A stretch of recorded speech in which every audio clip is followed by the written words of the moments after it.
ಖಾರದ ಪುಡಿ, ಎಣ್ಣೆ, ಅಕ್ಕಿ, ಬೆಳ್ಳುಳ್ಳಿ.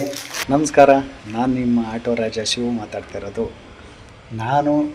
ಇದು ನಮ್ಮ ಮನೆ. ನಾನು ನಮ್ಮ ತಾಯಿನ ಇಲ್ಲೇ ಕರ್ಕೊಬಂದು ಇರಿಸ್ಕೊಂಡಿದ್ದೀನಿ ಬಾಡಿಗೆ ಮನೇಲಿ. ನಮ್ಮ ತಾಯಿ ಪಾರ್ಕ್ ಹೋಗಿದ್ದಾರೆ. ಬೆಂಗಳೂರಲ್ಲಿ ಜೀವನ ಮಾಡ್ತಾಯಿದ್ದೀನಿ. ಆಟೋ ಓಡಿಸ್ಕೊಂಡು ಹಗಲು ರಾತ್ರಿ ಅಂತ ಆಟೋ ಓಡಿಸ್ತೀನಿ. ಈ ವಿಡಿಯೋ ಏನಪ್ಪ ಅಂದರೆ, ನಾನು ಸಿಕ್ಕಾಪಟ್ಟೆ ಕಷ್ಟನ ನೋಡ್ಕೊಬಂದೀನಿ. ಆ ಕಷ್ಟ ಅಲ್ಲಿರಲಿ, ಎಲ್ರಿಗೂ ಇರುತ್ತೆ ಕಷ್ಟ, ಇಲ್ಲ ಅಂತ ಯಾರೂ ಇಲ್ಲ. ಕೋಟಿ ದುಡ್ಡಿದ್ರು ಹೊಟ್ಟೆಗೆ ತಿನ್ನೋದು ಅನ್ನನೇ. ಅದು ಭಗವಂತಾಣೆಗೂ ಹೇಳ್ತೀನಿ, ಇಷ್ಟು ಅನ್ನ ತಿನ್ನೋದಕ್ಕೆ ಎಷ್ಟೋ ಡ್ರಾಮಾಗಳು ಆಡ್ತಾರೆ. ಅದು ನನಗೆ ಸಹಿಸಲ್ಲ. ಆಮೇಲೆ ಬಿಗ್ ಬಾಸ್ ಮನೆಗೆ ಬಂದರೆ ಅಲ್ಲಾಡೋ ಎಷ್ಟೋ ಡ್ರಾಮಾಗಳನ್ನ ನನ್ನ ಮುಂದೆ ನಡೆಯಲ್ಲ. ಅದು ನನ್ನ ಮುಂದೆ ಅವೆಲ್ಲ ನಡೆಯಲ್ಲ. ಇನ್ನೊಂದು ವಿಷಯ ಹೇಳ್ತೀನಿ ಕೇಳಿ.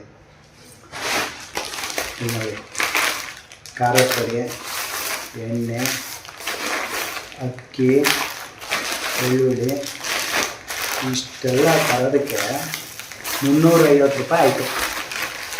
ಗೊತ್ತಾಯ್ತಾ?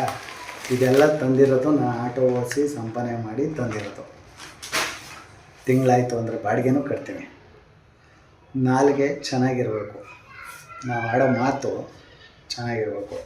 ಇನ್ನೊಂದು, ಇಲ್ಲಿ ಗ್ಯಾಸ್ ಹಾಕಿಸಿ ಉಳಿದಿರೋದು ಒಂದು ನಿಮಿಷ, ಇಲ್ಲಿ ಇಷ್ಟು 120 ರೂಪಾಯಿ ಉಳಿದೈತೆ. ಇದು ನನ್ನ ಸಂಪಾದನೆ. ಆಮೇಲೆ ಇನ್ನೊಂದು, ಯಾರೆಲ್ಲ ನನ್ನ ವಿಡಿಯೋ ನೋಡ್ತೀರಿ ಅವ್ರಿಗೆಲ್ಲ ನಮಸ್ಕಾರ. ತಂದೆ ತಾಯಿನ ಚೆನ್ನಾಗಿ ನೋಡ್ಕೊಳ್ಳಿ, ಒಳ್ಳೆಯದಾಗುತ್ತೆ.